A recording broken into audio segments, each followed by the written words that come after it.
Okay, we are live. TBM Legion, TBM Community. I think we're in the community page. I hope we are. How are you doing, Gaz? All is well. I'm very happy. Emrys was won yesterday. Amazing. Amazing. How does he feel about that? I don't know if he really comprehends it. I think he knew it was a special day for him. Yeah, I wanted to ask you that actually yesterday when we jumped on the Zoom party call. Did you thought he knew it was all about him or not? I think he knew that moment was about him. You know, when everyone's singing happy birthday to him and getting his attention and calling his name. I think he definitely knows that. I don't know if he understood the whole day was his special day. Yeah. Because he gets so much attention anyway. Yeah, that's the thing when you're a baby. You're just getting it all the time, aren't you, in stacks? It's just like where everyone's, Yeah. But yeah, I think, you know, he got all his presents and stuff like that. He knew something was special going on. Good stuff. Good stuff. It looks pretty amazing there, weather-wise. Sun on the go. A bit of a breeze though. Yeah, it's starting to get better. Air's still a bit chilly, but it's getting there. Spring is springing. Yeah. I've got a fun little setup. Just hanging out with the dog. All right, got the hound there, ready to go. Exactly. You never know who's sneaking around behind you. It's true. It's true. Especially that close to Manhattan where all the crazies are. Yeah. Exactly. It's true. Could be anyone. It's true. Oh, good stuff. Right, I think we've got a pretty awesome topic lined up today, and this one came. This was a last-minute change as well, so I think we're gonna run wild with it. We've got adaptability and superhuman performance. Woo! Yeah. Pretty exciting stuff. So, for anyone who doesn't know, you know, me and you, and you especially, we've got a bit of a kind of obsession, a very healthy obsession with the evolutionary human fitness model. So, you know, taking what we know about kind of ancestral living and our evolution as a species, and then applying that to our kind of modern requirements, our modern day living, our modern day fitness training, and obviously sort of weeding out which parts of that are useful and which ones are obsolete, because obviously, you know, like we've talked about before, you know, we're not always sort of advocating that we should do what we used to do because we don't live the same way nowadays. So we're probably going to have quite a bit to say on modern day adaptability with regard to that evolutionary sort of human fitness model. So what would be some examples that you would think of sort of what we're going to talk about, you know, adaptability of the human species in modern day? I think before we really had that discussion, we almost sort of need to lay down a platform, a foundation of understanding, because I think there's a lot of misnomers about, number one, the concepts of the evolutionary fitness model, and two, most of us, without sounding condescending, have an idea of what evolution is, but don't really know. Like in language today, we throw around terms that sort of make sense to us, but we don't really understand exactly what they mean. And so many leaps and bounds have come along in the understanding of human origins that it's moved so fast. Unless you're really watching, it's hard to get a big, broad picture. So, firstly, you know, what is evolution? Evolution is simply change and adaptability to stimuli by any species, even down to within an individual organism's lifetime. There's a degree of adaptability, but over time and generations, what it is basically the weeding out of desired traits, and it takes millions and millions of years. So when we talk about the relevance of evolution in human health, it's the understanding of the animal you are, and where there can be evolutionary lifestyle mismatches is when it takes, like I said, thousands, in some cases hundreds of thousands of years for a species to really, really change and adapt to a new environment. And in nature, these adaptations could be quite slow. And when they were fast, it bottlenecks the desirable traits, and the species will adapt very quickly. Now, in human beings, we've changed our environment very quickly, but we've also got very clever at keeping ourselves alive. And where this is starting to take effect is, yes, we reach breeding age quite early. So all the genes kind of get passed on within that community, within this, what we would call the advanced community. However, certain needs and things don't get met. So we end up suffering diseases that are non-communicable, such as, the diabetes and the cancers and the things like that generally start to affect us in later life. Another kind of misnomer is the idea that people carked it and died really, really early. People died by the time they were like 30 or 40.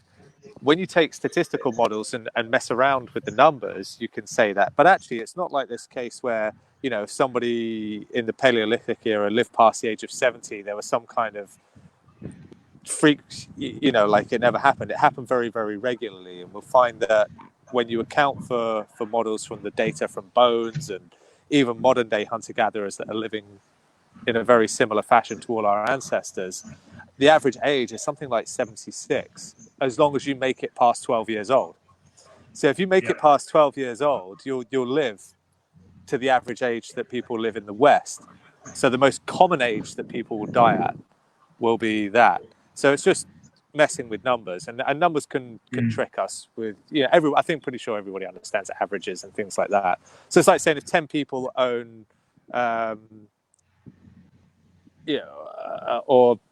if 10 people own 5 sheep, the average person owns half a sheep. There's no such thing as half a sheep. Exactly. So numbers can be distorting. That's something you hear bandied about all the time. People sort of shunning kind of ancestral living by saying no one ever lived above the age of 30. And if they were dying, it was from acute causes mostly, and by acute causes, I mean, falling down a pit, getting gored, so on. An acute infection, something that's going to kill you straight away. They weren't just biologically degenerating and dying of old age by the time they were, 35, 40. That did not happen. People live, very, very long. And even in, examples in the Bronze Age and things like that, when we start keeping records and that kind of thing, and going past that, I mean, Alexander the Great, Parmenion and things like that, I think he was well into his 70s when he was still on the battlefield and that kind of thing. So not only are we capable of living very long, we're also capable of maintaining our fitness peak for many, many decades. If you're an endurance runner, the statistics on endurance runners, when you take endurance runners that have kept records throughout their life of their times, let's just use the marathon, they start to go up and up and up exponentially when they're about 19. And then I think the peak is, I can't remember the exact peak. This is all data from Dan Lieberman. And they peak somewhere in their 30s, and then they start to come down. But the time that you are hitting the same times that you did when you were 19, if you're a lifetime endurance runner, it's in your late 60s. I can't remember the exact age. So what this means is we actually maintain a fitness peak for a very long period of our lives. We don't actually just degrade. So, for example, if you were to go to a marathon and watch it, the 19-year-olds and the 60-something-year-olds, whatever the number is, are coming in at the same time.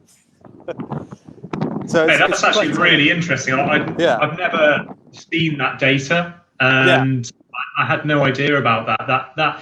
I've never looked at that in terms of a range, in terms of like a descending, how long it takes to descend from the top of the peak, but back to where you were. That's really interesting, actually. Yeah. So endurance and raw strength actually take, and I'm talking absolute strength as opposed to explosive strength and power, which is related to speed. actually take a long time. You have a long lifetime peak of those that last decades. And, you know, quickness tends to be the first thing to start to go for whatever the biological mechanism is behind that. So quickness and reaction does start to go before these things. But generally, you maintain a fitness peak for a very, very long period of your life. So you are pre-programmed to be very active and very capable and very competent for many, many, many, many decades of your life. So in terms of human adaptability, that means that our physiology expects us to be very active for decades and to be able to perform for many, many, many, many decades. How does that fit into modern living? So, you know, to come back to that, most of us aren't that active because of lifestyle changes. And that's when you start to, everybody always says they sort of use it or lose it. You start to degenerate by not exercising your potential. So I often say to people that there's an idea you hit your 30s and then there's some kind of biological degeneration that takes place. It actually doesn't. It's actually just the bad habits and things you're not doing catch up with you. So what does that mean? Things you're not doing catching up with you, where your physiology expects you to move. It expects to be challenged physically. How that actually looks is things like, here's a great example. I can hear a drumming. Are you on the keyboard? Yeah, I was trying to remember. You reminded me of a quote, and I was trying, but I wasn't 100% sure who it was. Are you trying to Google it? Oh, I wonder if I can just quickly double check. No worries, pal. I don't think people are going to appreciate it. It sounds like brrr. Anyway, yeah. I'll skip that one. Yeah. Anyway, where was I? Fitness peaks. Yeah. So you're saying it's the lack of the bad. That's exactly it. So here's an example of how much our physiology expects movement. I'm pretty sure everyone can relate to this. Have you ever been running or gone for a good walk and it's made you need to go to the toilet? Yes. Yeah. Lots of people have had it. You get exercise-induced diarrhea. You go for a walk and frankly you need a crap when you halfway around or you get back. So this is a great example of how your body expects you to move. Why do I need constant peristalsis? Constantly push this bolus along. If I can get double the bang for my buck, if the actual movement of my body, I have to walk every day. My lifestyle as a human being, as a hunter-gatherer, says I need to walk every day. So if evolution, part of it, you often find a trend is to save energy to then put into just simply keeping tissues healthy and alive, your basal metabolic rate, as opposed to putting out an effort where it may or may not be necessary. If this effort of constant peristalsis is unnecessary, I can save a few, if you want to call them calories, I can save a little energy because I get double the bang for my buck by having a system that massages it out of me when I move. Yeah. The other example is what happens to people who are in comas or in flights for a long time. I've got a lawnmower behind me. Deep vein thrombosis. We hear about that all the time. It's nothing to do with the altitude up in the plane or, it's nothing to do with the hospital bed. Your body expects you to move. Part of your transport system. Your heart has saved energy by being not so powerful that it can pump blood to all your extremities, your toes and your fingertips and back up again, because it doesn't need to, because you walk and run and move and stretch and play and all the rest of it anyway. So the actual action of skeletal muscle and all those things will massage that blood back to your heart. So evolution in a human being, number one, exercise isn't good for you. It's default. You're expected to exercise. As you get older and you degenerate, normally by lifestyle thing, you can't seem to be moving around as much. That's for kids, or you just stop, or there's a societal conditioning. I'm older now, I'm past 30, I'm going to be on the downslide. Utter bullshit. Utter, it's self-defeating bullshit. It's, the statistics are in. We last a long time. Our fitness peak is long. and our bodies require movement. It's not the biological degradation, it's the crappy things you're doing or not doing, such as not moving, catching up on you, that are leading to this so-called aging. And this will be a premature type of aging. If you read Sapiens, not Sapiens, Homo Deus, there's a good line in there, like Noah, is it Noah Yuval Harari? I can't remember his exact name now. He has a good line in there. And, he put all the data together. And human medicine hasn't allowed us to live any longer, hasn't added an extra year to our lives at all. Sounds crazy. Of course it has. What it stopped us from doing is dying prematurely. You'll still live and die at the sort of pre-programmed age that is written into your genes. You just won't die early of like an acute infection or of, whatever it is, the buildup of plaque or whatever because of your crappy lifestyle. And now we can go to medicine to fix it and those kinds of things. We live for a very long time and we're active and strong for a very long time. Personal experience, Wata community that I'm around all the time. I was a wildlife warden, I'm a guide out in Kenya. These guys, sometimes people don't believe them because they don't always have birth certificates. And then every now and again they produce one, or there's a photo of them and they look like, they're in their early 20s, back in, the 40s and things like that. These old boys, they're in sort of their 70s and 90s. And they're building bows and traps and doing archery and walking from one village to the next, miles and miles and miles. And they've never really experienced that much by way of modern medicine, etc., etc.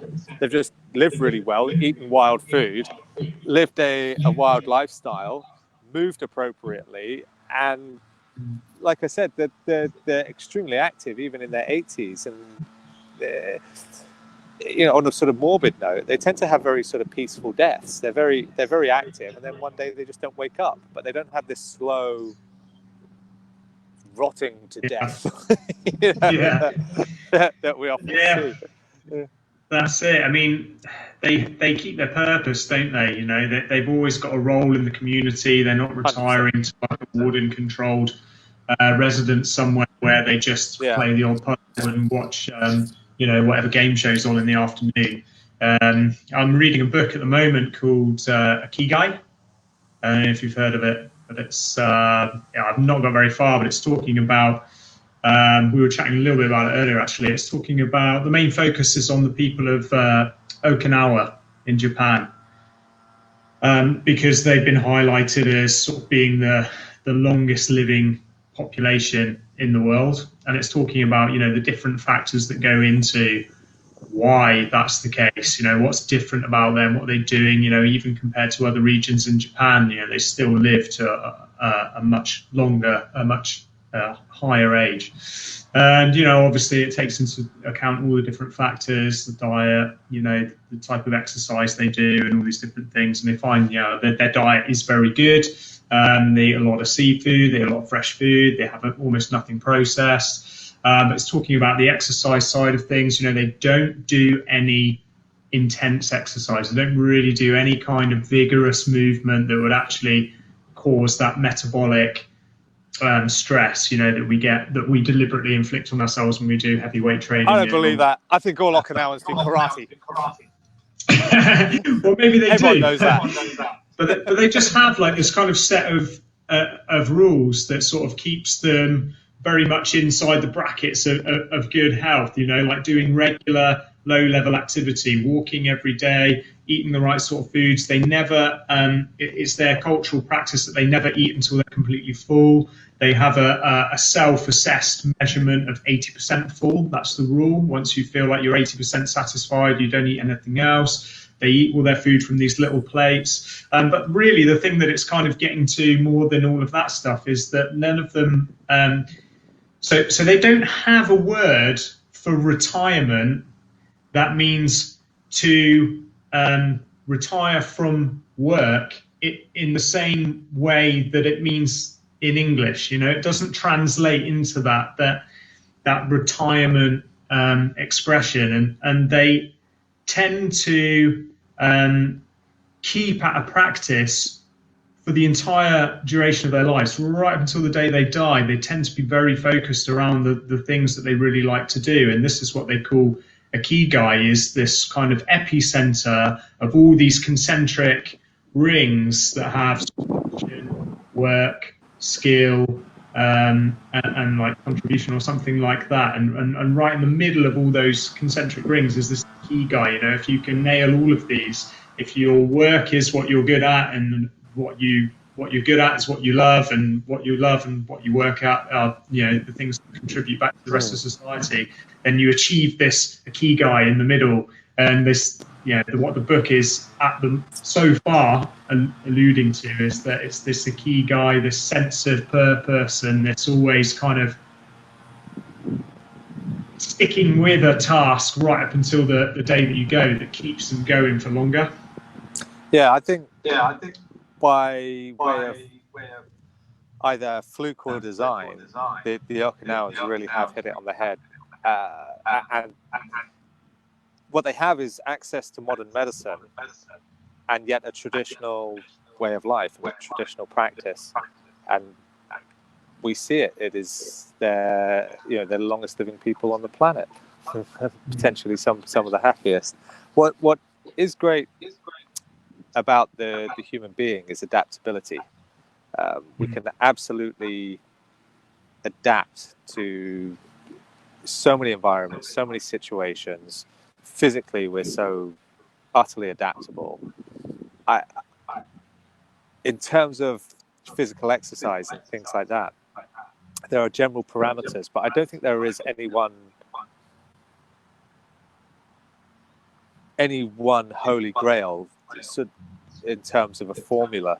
But there is a general formula in being somewhat of a generalist, even this sounds weird, like I'm talking out two sides of my mouth, but even if you do specialize at one thing. So what does that mean? Let's look at the top athletes in the world. So if you are a top endurance athlete, you're an Olympic runner, you will still do strength training and resistance training. And it will, one, improve your performance, but two, improve your overall health, because your physiology expects you to do this wide array of things. If you're an Olympic weightlifter, I guarantee you almost every Olympic weightlifter will have some form of running in their program. Probably sprints, because that encourages, fast twitch work. But in terms of just holding you together, running is such an important human movement. I mean, we could talk about that for an hour. The concept that human beings are evolved to run. There was that great paper, again, by Lieberman, called Born to Run. It was the inspiration for a book that was written by another guy of that title, by that sports journalist. This generalization principle of human beings is really the greatest accomplishment of humans' evolution. We can live in any environment and survive on almost any diet. It's amazing when you go around the world. You can look at a lot of traditional living societies now, from pure hunter-gatherers to just very basic traditional agrarian cultures. So let's think of, there are people like the Korowai in Papua New Guinea and related peoples who are almost as close as it gets to naturally being vegan. There are no true vegans in traditional societies, in hunter-gatherer societies. But these guys pretty much eat yams and a few other vegetables, and that's it. And they're healthy and long-lived and strong and vital. And then you can get somebody like a Maasai or a traditional living Inuit, one of the Eskimo groups, and they eat nothing but animal products, and they're healthy and strong and long-lived too. So what's going on? They're eating, number one, within the remit of nature. They're not eating anything refined or that would be alien to this current morph that we're in. So why do I keep calling it the hunter-gatherer morph? Well, it takes a very, very long time for human beings to change. we are essentially a hunter-gatherer animal that has changed our environment around us with our brain, but our physiology and even our minds haven't caught up with today, and that is the issue with these evolutionary modern living conflict diseases. So going back to our generalistic approach, so not only is there generalism in diet, but there ends up being generalism in movement and the types of movement that are going to keep you healthy. Well, we're definitely going to walk and run a bit. That's definitely a factor. In every culture, there's walking, there's running. Some will rely more on strength work because of perhaps where they live. In this community, they build their homes out of large boulders. In this one, they build them out of grasses, so on and so forth. In this one, because of the nature of their diets, it's very long, very slow activity. It's, foraging for roots and nuts and fungi. And in another one, it might be a particularly meaty diet, as we've seen in the past. And human beings, in terms of our strength, our coordination, our ability to cooperate with each other, are capable of some amazing things. There's amazing things that various hunter-gatherer communities do physically that would leave people to think completely impossible. I mean, the one thing that you always get is the big sort of I feel like I'm picking on them today, but there's the sort of vegan argument that human beings can't kill animals with their bare hands. Yes, we can. We absolutely can. Even big game. We're very, very good at running things down using our endurance ability, and we are actually strong enough to suffocate quite large wild animals once they're exhausted. I can speak from personal experience. They're not necessarily wild animals that I've slaughtered in this manner, but back in Kenya, I don't really like... you end up in the bush, because I've got no refrigerators, etc., and things like that. I'll end up keeping goats and sheep with me. So I'll end up buying them local and going out into the bush and having goats and sheep with me, which keeps them fresh. At some point, they'll need to be slaughtered. I don't like slaughtering them with a knife. I think it's scary. I think it's horrible. They know it's coming, and they bleed everywhere, and they see it coming out. So what I do is I suffocate them. I put my hand over their nose and mouth, so I hold them to the floor, and eventually they go out, and then I'll do the classic slaughter and cut the throat and bleed it while it's unconscious. I do that because I just find it's a bit more peaceful. I've done Brazilian jiu-jitsu, judo, all these things my whole life. I actually know what it's like to be strangled unconscious. It's a little bit scary, and then you go to a place of euphoria, and it's really not that bad. So I don't mind doing it. The point is, human beings can kill rather large animals with their bare hands. It requires a bit of strength and coordination. If you ever watch a Portuguese bullfight, again, you think it would be impossible for a human being to kill an animal like a wild aurochs, which is a type of wild bull, or some kind of wild cattle. When you see a bunch of Portuguese guys, they don't use the swords and capes. They stand there, they let the thing come at them. One guy gets between the horns, and then the rest of them all pile in and wrestle it to the floor. You see it at rodeos and things like that. We are completely capable of using and developing great strength and great skill and great technique to do these things in the wild. So strength, raw strength and power could be very appropriate to some communities and not as appropriate to others. There are paleontologists that examine the bones of Neanderthals, and some of the fractures and injuries and things like that were quite in keeping with rodeo riders. And it made you realize, wow, maybe this is an indicator of their lifestyle. Now, we tend to get very carried away. We're like, we found this bunch of Neanderthals, and they must have a very meaty diet. And we found these humans, and they had a sort of leafy diet, and these other humans have a very meaty diet. The thing is, we're adaptable. Even those Neanderthals were. I know there's a skeleton that got uncovered in Spain, and they did the analysis of the teeth and bones and everything. And this girl lived mostly on acorns and mushrooms, and it challenged the idea that, hang on, the Neanderthals were the meaty humans. So sometime in our evolution, probably Homo erectus, we developed this amazing adaptability where we could be almost completely vegetarian or almost completely carnivore and still be completely healthy and have the physical attributes that allowed us to do it. So what are those physical attributes? Well, they're long distance running endurance, and it's speed, agility, and raw strength and power. So you can specialize in these as long as you do a little bit of the other and be very healthy, and your body will manage it very well. So human beings are massively capable of doing these things. In terms of that, taking down large animals, there would be communities where every single human being could do that. And it sounds almost unimaginable to you, but guess what? If you had never seen a skateboard before in your life, you'd never even heard of the concept, and I showed you one and said people can ride this, all right, that might be kind of feasible. Yeah, you could stand on it and balance.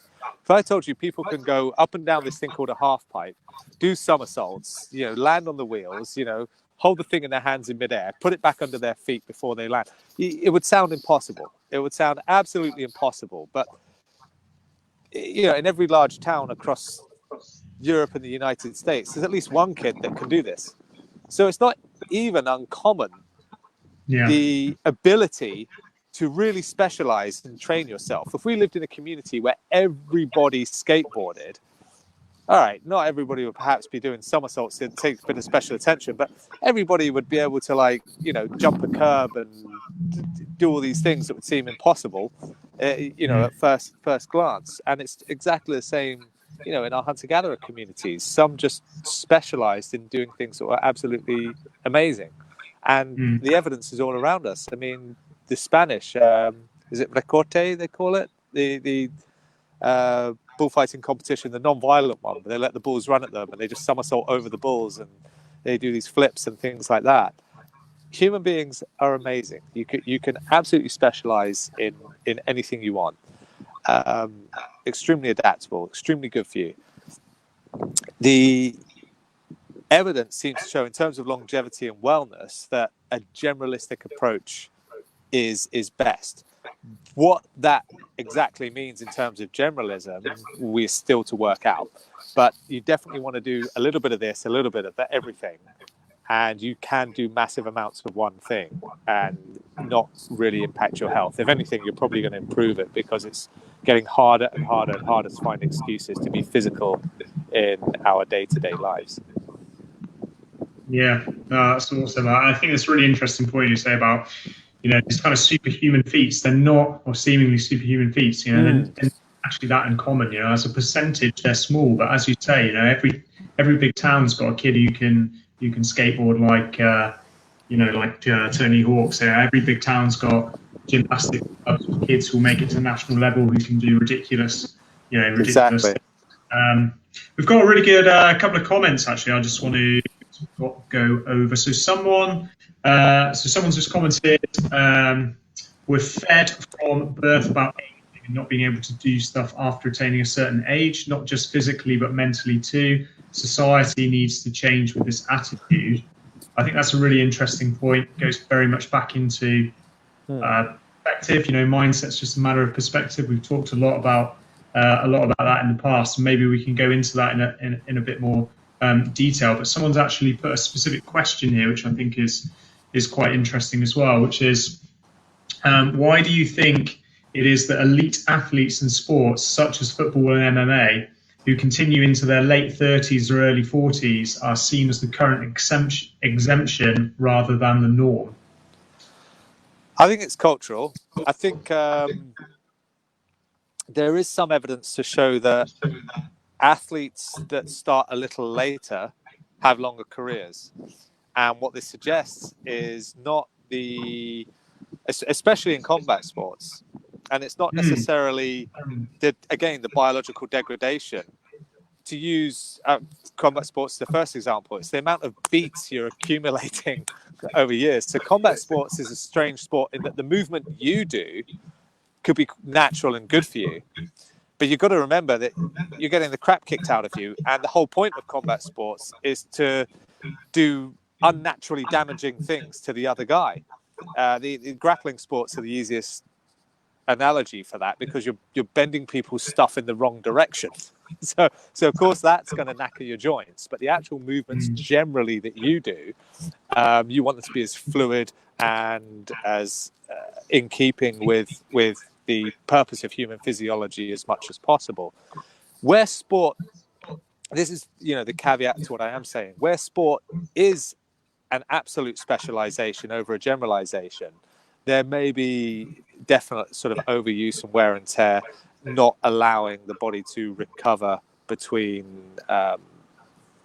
exercise and that specific type of movement, which would be a rarity in nature. It would be something you might do sporadically, and then you're doing it repeatedly all the time. So let's take something like tennis.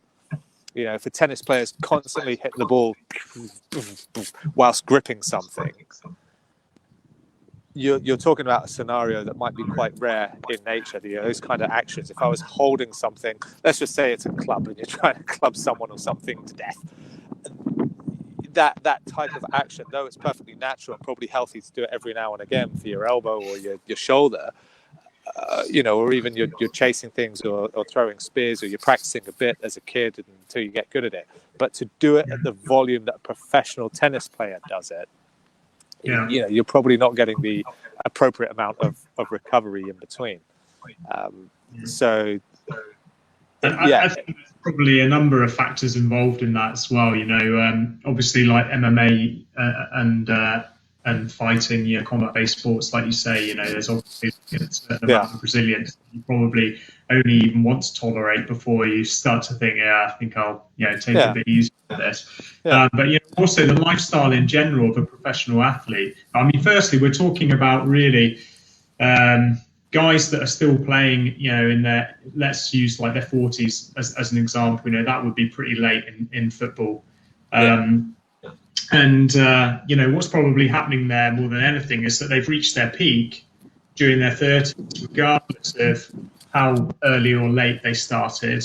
And that now they've moved past that point. So they're not playing at the level that they would have probably most enjoyed playing at. And it's a very strenuous lifestyle anyway, being a professional athlete. People forget that even though these guys are obviously involved in the sports that they've fallen in love with, you know, it's a hard ask to go in every single week in competition season, play a match or have a fight. I mean, fighting's different, it's not every week, but, you know, when we look at like Premiership footballers, Premiership rugby players, you know, they're playing a game like every single week. Even in the off-season, they're still playing games most weeks. They're still having to come to practice either every day or almost every day. You know, it's a hard, it's a good life, but it's still a hard life. It takes a toll on not your body, but your mentality of how much love you still have for the game. So I think there's probably a fairly natural tapering off of professional athleticism anyway, just relevant to the lifestyle as much as the actual wear and tear that it has on your physiology. Would you agree with that?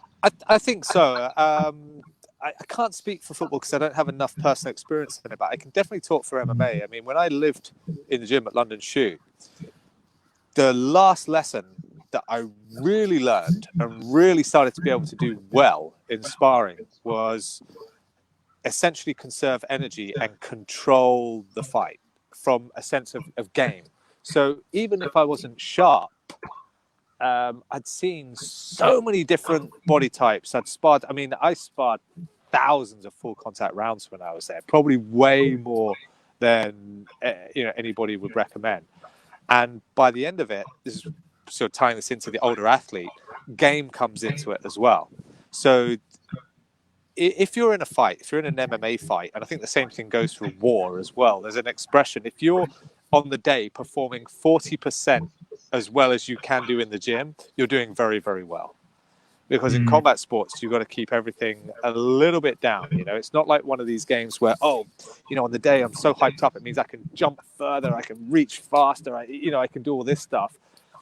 You'll tend to blow your wad in combat sports and get beaten up, or you'll make mistakes and you'll overextend and you'll be off balance and you'll get chinned. With these older combat sports athletes, what they have is game as well. So physically, They might be hitting good run times and their strength and things like that. But they are able to read a fight better. They are able to, they can peak a bit later because they're able to understand the fight so much better and keep themselves calm and just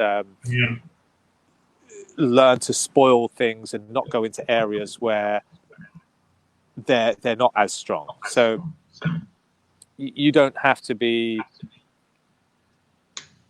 the best wrestler in the world to make the best wrestler in the world work hard for his takedown. Does that make sense? Yeah. Especially in a game, like MMA, and so you can learn to compartmentalize a fight, and you can, make people work harder in certain areas and keep it in the areas when you're strong, when you have really, really good game. Jiu-jitsu is probably a better example where if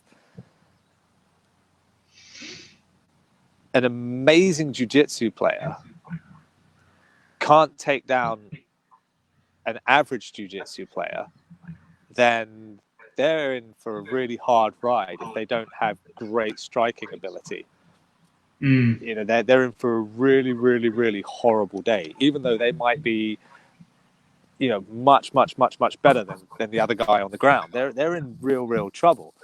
And that's one of the beauties of a sport like MMA, is that there's just so many styles that can make so many fights, and you get smarter with age. And as long as you're not falling apart, then you will see older athletes and people almost sort of peaking in their 30s and things like that, or in their mid to late 30s, and then perhaps having like quite a quick slide down as they get older, depending on your weight class as well. Lighter weights tend to be their styles throughout their lives have focused more on speed and things like that, and that is something that does degenerate. That is the first physical capacity that one loses as one gets older, is reaction time and speed. So there's two types of speed. There's starting speed and there's speed in motion. Again, I don't like to sort of talk about other people, so I'm just relating to myself. I always had great speed in motion, but I wasn't necessarily always had the greatest starting speed. Didn't necessarily have the best reaction time, things like that. But when I was moving, I was really moving. I could always throw big flying knees and sail over people's heads and things like that. But again, it was an issue of not simply playing Cobra versus Mongoose. I had to kind of lead guys into that position and create that scenario where I knew, bam, they wouldn't be able to get away from, say, that flying knee or that big right hand or something like that that's fast in action. I can, bam, throw it fast, but not necessarily go, poof, and hit you with it. So you develop a sense of timing, you develop a sense of game. Like you said, lifestyle for those kind of athletes, and just the amount of beats and wear and tear you've taken throughout your life. Here's another example. Both the Russians and the Swedes did similar research into their athletes and world athletes, and they found that most junior world champions don't go on to become senior world champions, don't go on to become champions as adults. Interesting. And it was discovered that a multilateral sports base up until the age of between sort of 14 to I think it was 18 is better than specializing early. So to specialize between the ages of 14 and 18 is better than early specialization. What the mechanisms behind it, I still don't know. That was just the conclusion, but it could well be not just physical wear and tear through doing the same movements. It could also just be mental boredom. But guess what? You get mentally less focused when your joints hurt anyway. So, it becomes difficult and painful. But that was a big conclusion of that. Yeah, that's a really interesting point, because I was just thinking about it. I was just wondering what the difference might be, and I haven't seen any data to do with this at all, on the longevity of elite athletes compared to absolute top athletes. How much difference it makes having gone through that extra effort and that extra hardship to get right to the top of the game, but is just being at a very high level. And if that makes a difference in how much longer you can last. Yeah. I think it's so variable. Like, from what you've said, that probably does play a factor if we're finding guys who tend to peak at an earlier age and not going on to do as well later in their career, then that says to me that's a pretty good indicator that probably the harder you go, the sooner, the less time you're going to last in the long run, potentially. Yeah, I think so.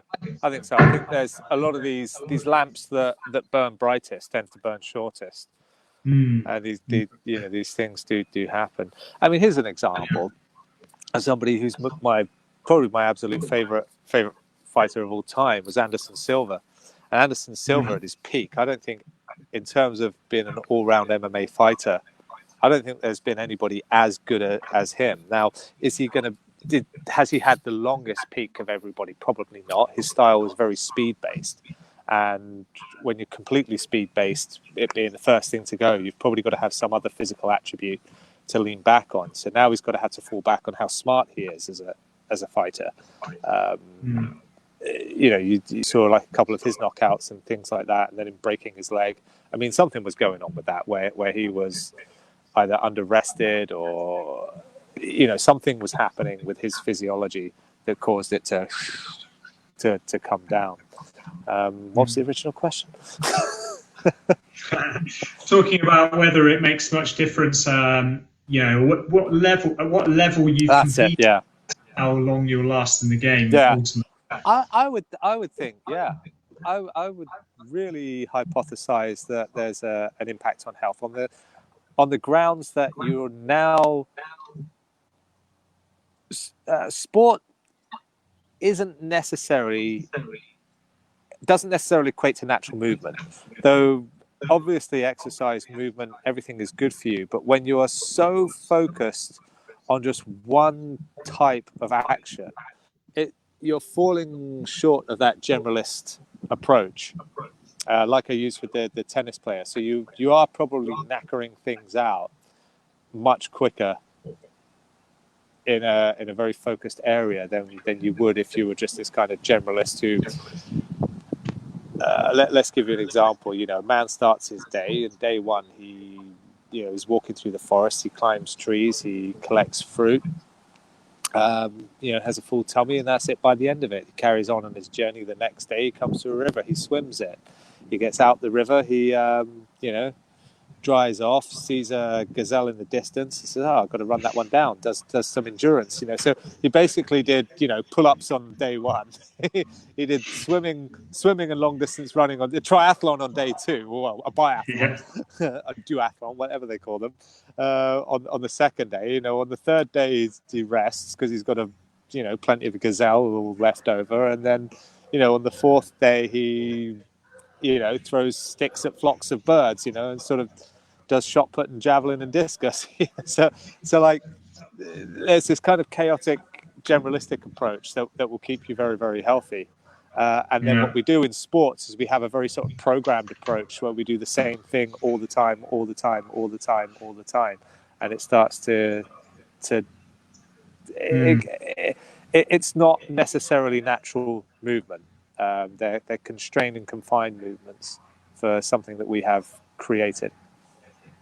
Yeah, it's really interesting stuff. We've moved very nicely on to sports from kind of human evolution, and we've talked much about the sort of longevity in sport.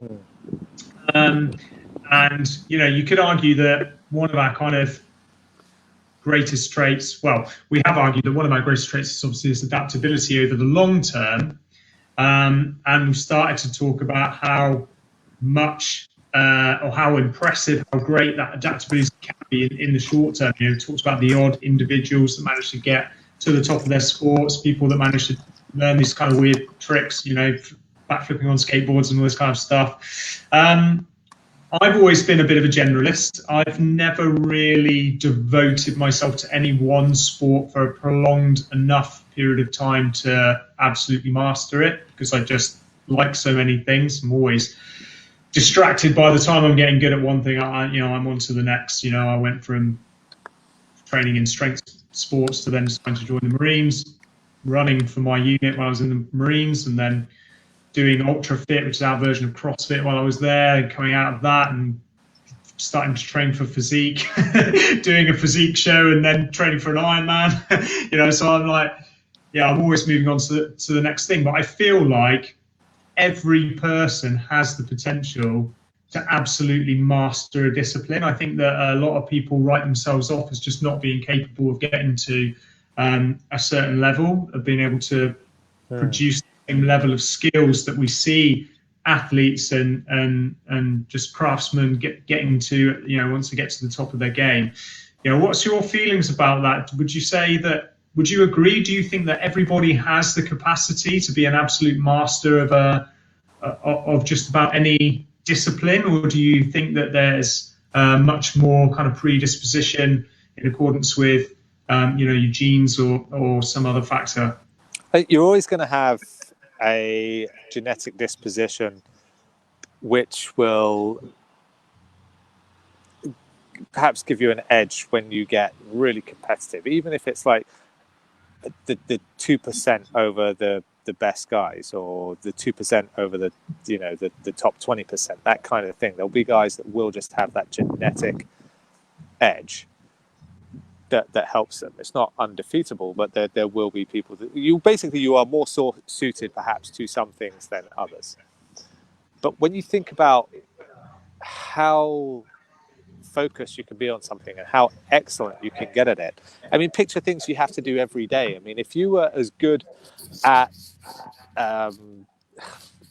pick a sport, football, as you are at speaking the English language, you'd be in the Premiership division. Everybody can do that. If you're as good at boxing as you are at Facebook, it's just about applying yourself. And society we've learned amazing skills because we have to survive in society.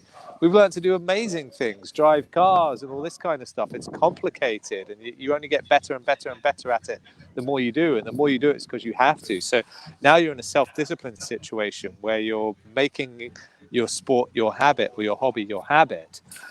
But if you put in the volume and the effort and the focus that you do on all these other things that you have to, you can achieve a level that is probably beyond what you would initially think you are capable of, and what would be perceived as excellent by the rest of society, because not everybody puts in that level of activity in said event. Evolutionary speaking, I mean, these are, we are so adaptable. We are so adaptable. And we go, as we discussed, we can do all these things. I mean, people can backflip on tight ropes. There are people out there. Think of parkour. There's kids that can run through a playground like they were chimpanzees. We're amazing. We're literally amazing. There's old 𝐀𝐜𝐜𝐬𝐡 Kipchoge that smashing marathons in ridiculous times. We are so adaptable. I can't think of another animal that is as adaptable as we are. I cannot think of an animal that has produced endurance runners like Kipchoge, and strength athletes like yeah, exactly. Or guys as agile as the kids that do parkour as one species. Of course, if you're a chimpanzee, you're more agile than the kid that can do parkour, but you can't run like there's not a single chimpanzee that can run like Eliud Kipchoge. It's just humans are really, really actually incredible. We tend to, in our society,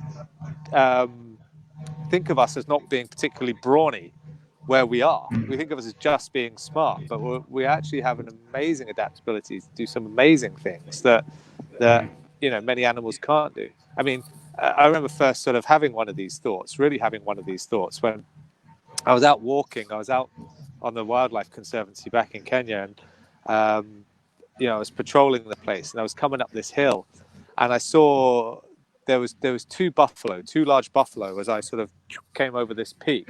And I thought, oh shit! And they looked at me and they stared at me, and I just sort of slowly ducked down. Around the side of the hill, there was a lot of rock face. There was almost like a sheer cliff. So I was coming up the spur of this hill, And then the next place was like a sheer drop. Apart from it was very rocky. There was a lot of sort of, rocks, for want of a better term there. So what I did, just in case they started to come down, is I just moved off the spur and I clambered around the rocks. And I waited a little while and they were gone. And so I sort of came back up the spur and checked, and they'd actually run off in a different direction. They'd ran away from me. And it occurred to me then, I thought, these things can run faster than me. They're more powerful than me. But they couldn't climb on those rocks. I knew I was safe, sort of on that sheer wall, just putting my feet in little holes. And, there's no way this buffalo could have got me there. So it's like, ha-ha, humans, like one for us, So again, just to reiterate, in terms of our adaptability, we're amazing, and you can specialize so rapidly in so many ways. And just to sort of tie that into sport, we need movement. We've decided that exercise isn't good for you. It's default. It's natural. It's the default state of being. And bad things happen to you when you don't. So when you have, in animal husbandry nowadays, if you run a zoo and you've got certain animals in there, in many countries now, it's written into law, they have to have what's called behavioral or environmental enrichment programs. So what that means is making the environment that animal lives in as close to its natural environment as is reasonable, and having it perform activities that would simulate what its physiology and psychology expect in nature. So that's where they come up with these ideas now, where you don't just feed the elephants in a big lump. You make them work for it. You got to hide stuff up high, and ropes. They have these balls that they push around, and you've got to push them a certain way so the food will drop out of holes in them, and that kind of thing. You got to make them forage. You got to make these animals look for things, and it keeps them occupied and it keeps them enjoyed. Well, if you imagine we become sort of civilized, well, sport is just behavioral enrichment for human beings. So sport and exercise in our lives of smooth surfaces and shoes and cars and living in boxes and all the rest of it, all sport in the gym is behavioral enrichment for human beings. So it makes sense to try and make that behavioral enrichment as close to what one would expect in a natural human environment. And then Bob's your uncle, Fanny's your aunt, the world's your oyster. There are so many things that human beings do in a natural environment. But if I was to be descriptive, you definitely need some form of running and some sort of heavy lifting in there. Because in every culture, that's what you end up doing, from building shelters, carrying children, carrying wild game, digging in the ground. That's all a form of resistance. Shoveling things, even swimming is a form of mild resistance training. Pulling fish out, so resistance training and walking and running are two massively important things for a human being to engage in. This is something I really want to talk about with you, because I want to talk about how we can kind of harness this proficiency at adaptability to help us with specific goals. And I'm a big believer in the doing more stuff helps you do more stuff principle. And one of the reasons that I've quite enjoyed being a generalist when it comes to sport is that I actually feel like I can just about try any sport and be fairly good at it right off the board. There's some stuff that I kind of typically suck at. For some reason, anything that's to do with being on a board is not my forte. I don't really like surfing or skateboarding, but anything that I can use my feet unilaterally, and just sports in general, like athletic sports, I feel like I can pretty well take them on and be quite more proficient than the average person in quite a short space of time. And I attribute that to the fact that I've done so many, because they all have 100% skill sets. And on top of that, I also do a lot of kind of low level activity as well. I've always been a big fan of getting outdoors, hiking. I was the kid that was, if you go to the beach, I'd be running across all like the rocks that make up the breakers, just into everything, And I find it very difficult to be bored. I used to do things like keep like tennis balls on me. If I've ever been in environments where I have to sit around a lot, I'll do things like find a ball that I can bounce and catch, and just all these little things that you do over time, just general movement rather than sitting and doing nothing, or absorbing social media, something on a device or whatever. All these things, when you're active and you're acquiring some kind of dexterity, proprioception, reaction, that all adds up over time and all culminates in this added ability, or this increased capability to manage everything slightly better. Yeah. So yeah, 100%. So coming back to the main point, really, is like, for the average person who's probably only focused on one or two sports, potentially not even a sport, but just like a fitness related discipline, wanting to go to the gym, maybe thinking about running their first marathon, or just getting into running, how can we use this kind of amazing adaptability trait that we have to benefit those individual disciplines, and to maybe improve like our total performance, across the board in everything that we do? Number one, specialize but don't over specialize.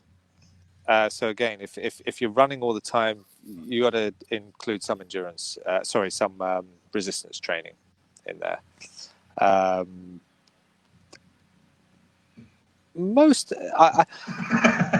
You can do, you can choose between calisthenics, and you can choose between this, that, and the other. In terms of just being practical, if you've got access to a regular gym, this is going to sound like almost like sacrilege to people that are really into this sort of the evolutionary fitness model, but most like run-of-the-mill exercises, almost sort of bodybuilder type based, as long as you're doing total body, are going to be enough for you. You're going to get in great shape if you're running and lifting weights in even just a very mainstream way. Resistance training is resistance training. I used to be way more strict, way more kind of, I don't know, I was like a sort of natural movement Nazi about certain things. And be like, no one ever does bicep curls or tricep extensions in nature. Go live in nature. Go live in nature. You do a little bit of everything. Do you know what you do in nature? A hell of a lot of not full range of motion bicep curls. You end up, carrying things, whether it's building materials like this. You don't want to scratch your body. You actually end up putting them further away from your body. You almost end up isolating. You end up doing a hell of a lot of like lateral raises and stuff like that as you're pulling and pushing stuff. And it's great to, obviously it's amazing to do full range of motion, but you very rarely do like these big movements. You will do partially part of everything at some point. So full range of motion is important. But yeah, I've become less of a kind of stickler for that kind of stuff, because I just simply don't believe it's true. Where was I in terms of, if you're going to specialize, make sure you're doing other things. So if you do have just access to a regular gym, and it does take a bit more willpower to get creative and start doing all the other things that we would do, to find a spot in your garden to do muscle ups and this and that. You can be very healthy and get very far by doing very run-of-the-mill exercises, by doing pretty regular running and pretty mainstream weightlifting. You're going to take care of your physique and your body and your performance very well. And then it just comes down to you profiling yourself. If you want to get better at your event, well, what are your strengths? Do you need to up your pace? As your endurance capacity, if you're a runner, gets better, you might have hit a point where you've just solely been so focused on endurance that you actually physically can't run fast enough to make some of your short races faster. If you're going to do a 5K or something like that, and you're perhaps you have the endurance capacity to hit a sub 20 minute, to hit like a sort of 18-minute 5K or something, but your actual physical ability to run that fast, you need to start working your legs, man. You need to start doing some short sprints and bring up the tempo and that pace, do some speed work. So again, strength training will help with that, and that's where our sports science comes in. If you do barbell squats, you will run faster, you will jump further and higher and all the rest of it. Yeah, I was having a conversation with somebody recently who's thinking about doing their first ultra, and asking me about the sort of strength training for that. And I was kind of warning them off a little bit of being over specific with exercises. I think there's something that gets really done to death. Yeah, and in athletic coaching, is sport specific resistance movements. And I was I can't remember who it was, but it was one of these kind of like triathlon podcasts. I was listening to a coach, and they was talking about the same thing. He was saying, like, when you're running, you're taxing all the muscles that are involved in the running action, right?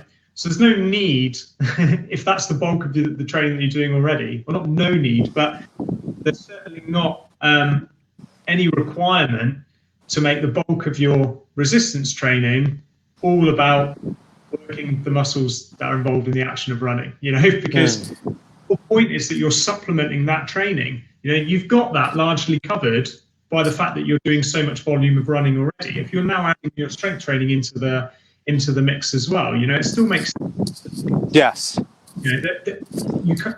Doing a back squat is not going to not complement your running because it's not a unilateral movement, because it's not working one leg at the same time, or because there's not hip extension at the same time as whatever. And it's like, that's very being too sports specific, I think, is a big danger for people that are training one discipline.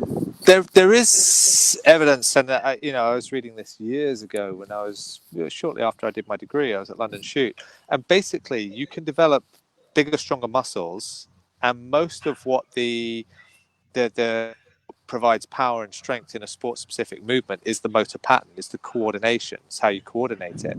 So if I just go ahead and work my quads and hamstrings, and then immediately I do a lot of those of kicks and things like that, then the extra strength I've got from having stronger quads and hamstrings will actually translate into my kicks because I do them.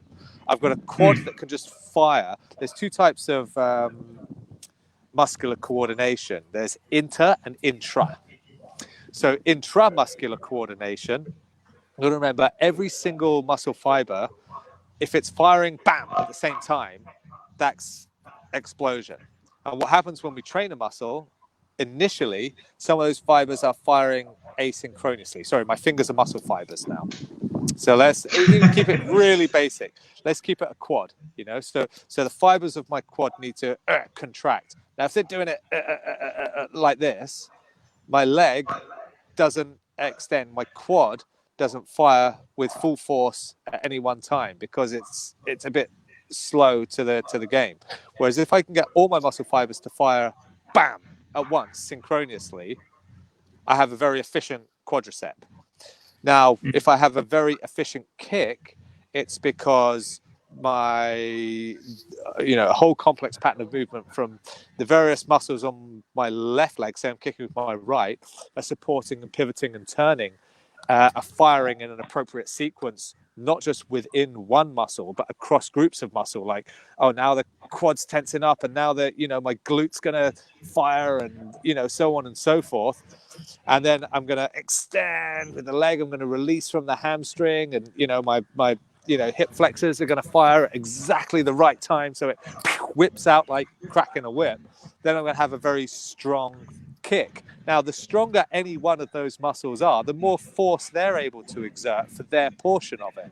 So that is the difference between intramuscular coordination, firing all the muscle fibers synchronously within one muscle, and intermuscular coordination is a skillful pattern, like throwing a punch or cracking a whip or whatever it is that I'm doing. So across many muscles, they fire at an appropriate moment for that skill.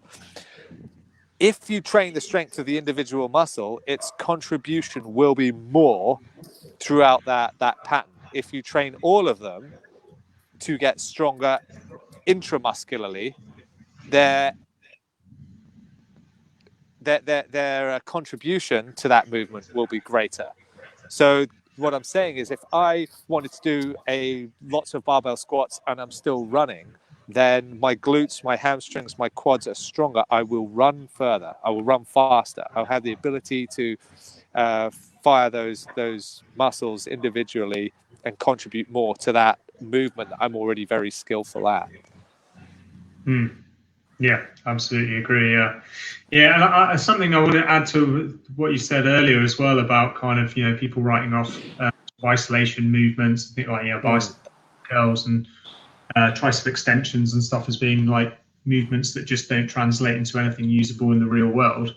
You know, I think like a really good example of a sport that's testament to that not being true is climbing. You know, I used to do quite a lot of rock climbing, and you end up in all these kinds of awkward positions and stuff where actually sometimes you do just need to curl yourself in, or you end up, you know, on a ledge somewhere and you've got to mantle up, and it's like, you know, doing the old tricep horseshoe where you're literally like, get to that next bit. 100%. Yeah, and that's all natural movement. I mean, that's one of the most kind of natural sports that you can possibly do. Even the indoor version is a recreation of the the outdoor environment. So I really agree with everything that you said. I agree too. Oh, go on. I agree too. I think ultimately, if I was to prescribe somebody, yes, with your resistance training, make the bulk of your movements compound movements. I think everybody knows what they are. Those are the big ones, you know, that cross more than one joint. So your overhead presses, and, you know, your rows and your bench press and your squats and everything like that. But never say never to isolated movements. Work out what you end up doing in your sport, and you know, if you want to train it. You know, and sometimes it becomes a great contribution. I mean, throwing a punch. If you've got triceps that can fire very fast and very effectively, of course it's going to make your punch harder. Yes, most of it is a build up of, you know, rotating your hips and transferring your weight from one foot to the other and blah blah blah. But if that final crack of the whip, that final last part that is your tricep is significantly stronger than it was before, of course you're going to hit harder. And you can do something about it. You can do tricep extensions, you know, you know, you can do angled bench presses and stuff like that, which is another compound movement. But it totally does. It does contribute. It's not where one should start, but if that's what's available to you and it's efficient, then don't poo-poo it because it's, you know, not natural movement, or it's not a compound movement, or if it's, you know, just for posers and all this stuff. It's nonsense. You know, resistance training is resistance training, and then as much as you do that sport-specific movement is as much as that extra resistance training will help you.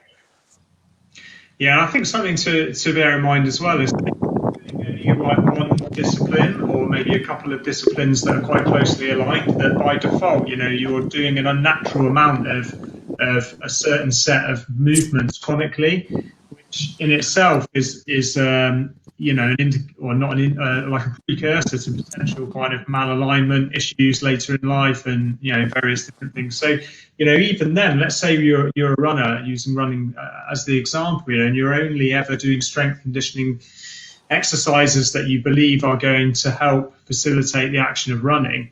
You know, at some point, it's nice to just keep the rest of your body in check, because you're still going to use it for other stuff, you know, and like maybe just getting in the gym and doing a full body workout and doing a few bicep curls and some, you know, lateral dumbbell shoulder raises and stuff like that, you know, even though you don't feel like it might be that useful for your sport specifically, it's going to help prevent injuries that may occur from your sport, from the overuse of certain areas, and help keep all the joints stable. You know, no matter what sport you're in, you're probably using most, if not all, of the joints, and all of the joints are stabilized from multiple directions, you know. So the strength of the muscles that surround the joint is what keeps that joint intact.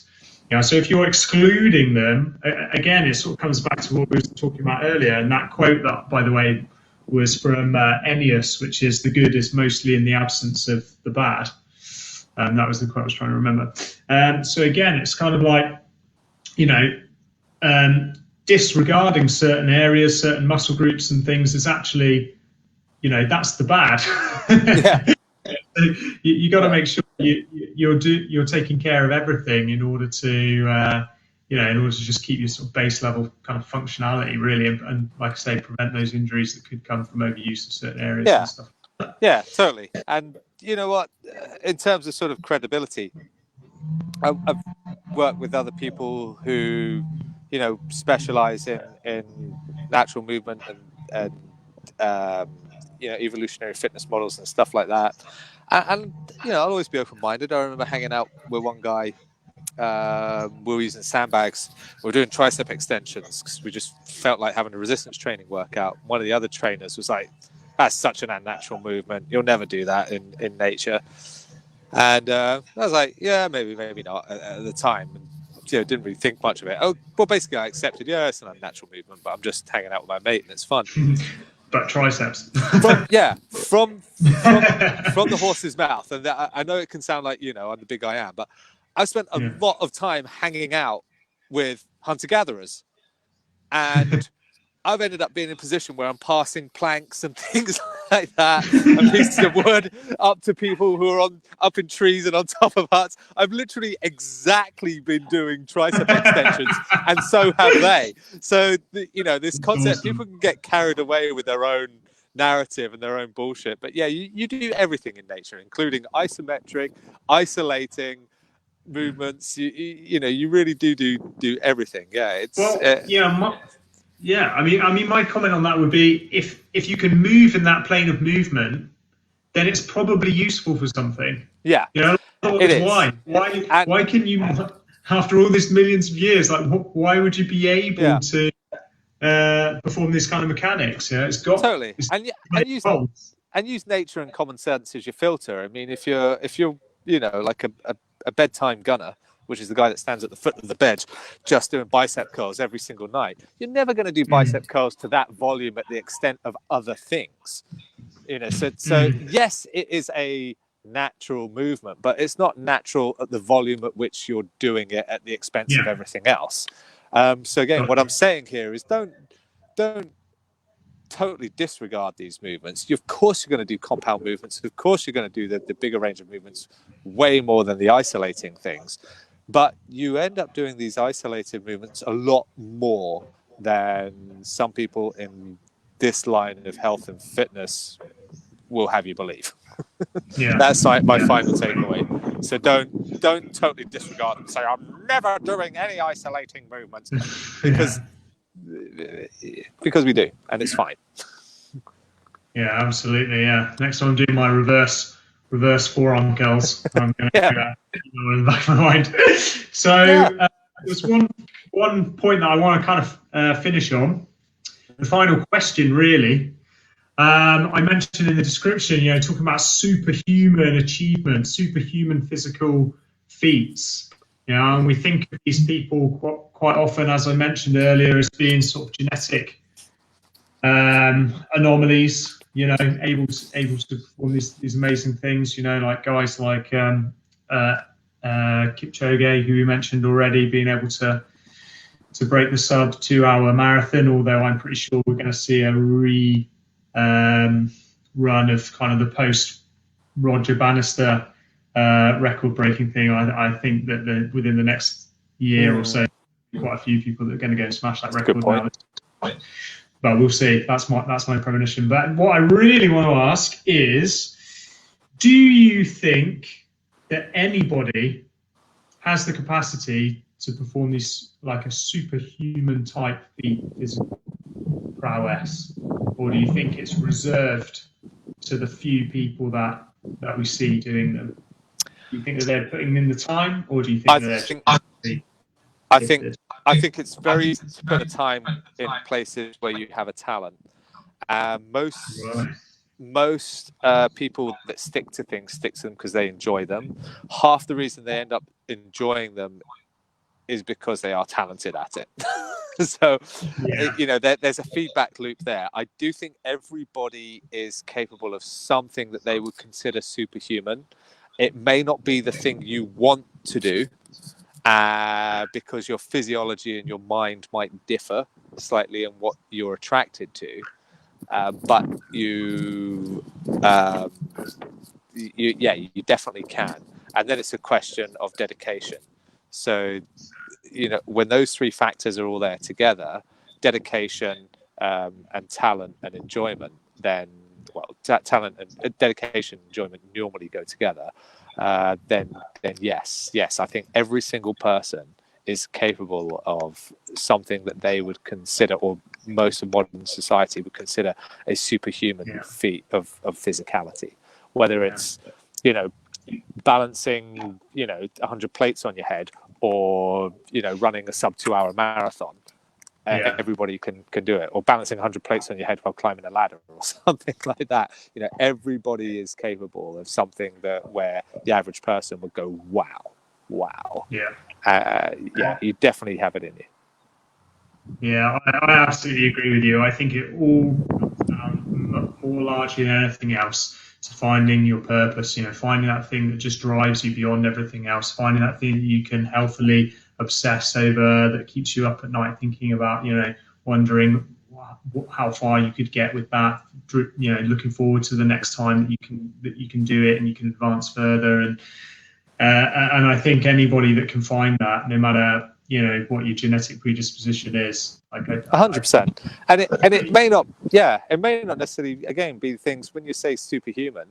I'm just talking about things that are wow. Like, we tend to think about sports and stuff like that. But I've seen loads of stuff on YouTube or whatever that made me go, wow, humans are capable of that. I mean, the one that came to mind, when I was joking about balancing the plates on your head, was, I don't know if you've ever seen that one. There's like an Indian builder, and he's, they have the little towel on the head, and they're putting bricks on there. YouTube this. This guy's putting bricks on there. This guy's loading them on. They're balancing them. Balances them up to this stack. And you think, his arms can't reach now. So now he starts taking 2 bricks at a time and throwing them, and balancing on this sort of 4 foot stack of bricks on his head. And you think, it's wobbly now. There's no more. And just when you think it's absolutely impossible, he goes about another 3 courses up, and he's not, stacking them on with his hands. He's throwing them in the air. This guy's just a builder. And then you think, oh, wow, that's amazing. He can balance all those bricks on his head. Then you realize he's on a boat, and he's walking on gangplanks between boats to get to the dock. And that, for me, is superhuman. It's an unbelievable feat of human physical prowess. And, not in the Olympics. I mean, if there was an Olympic event for that, he'd be a gold medalist. But I assume. But all these things that humans are absolutely, incredibly capable of. It's just, we're adaptable. It's unreal. So I do think everybody is capable of doing some physical feat that would drop jaws. I really do. I really do. And I probably should have framed what I meant by superhuman. That's a really good point, but that's how I think of it. And I think, Gaz, you've had to say goodbye. But anyway, that brings us really nicely on to the end. I think I'm going to have to look at doing another topic based potentially around sort of environments, health-related factors of environments. I've had a really interesting comment from Ray in Costa Rica. Costa Rica, the culture is 100% the opposite of Canada. Expected not to slow down as you get older. Stay active, be productive, be a man, get things done, related to your age. And talking about the Costa Rican culture there, which I think is really interesting. We touched on sort of blue zones and stuff there. And one of the blue zones, one of the areas where people tend to live longer than everywhere else in the world is actually in Costa Rica as well. So, I would say if there's any takeaway message for the people watching this to go away with, adaptability is an amazing trait of humankind. You can use it to your advantage in your training. Try to do lots of things. Try to vary your training. That adaptability will make everything that you do translatable into everything else. Superhuman, I honestly believe that every single person has the capacity to perform superhuman feats of athletic, prowess, if they can find the thing that drives you enough, the thing that you can enjoy enough to get to that level. And then find the system that keeps you committed to that goal. And find your purpose. It keeps you alive for longer. Awesome. Thanks for Gaz for turning up again. It's been a great episode, and I'll catch all you guys again soon.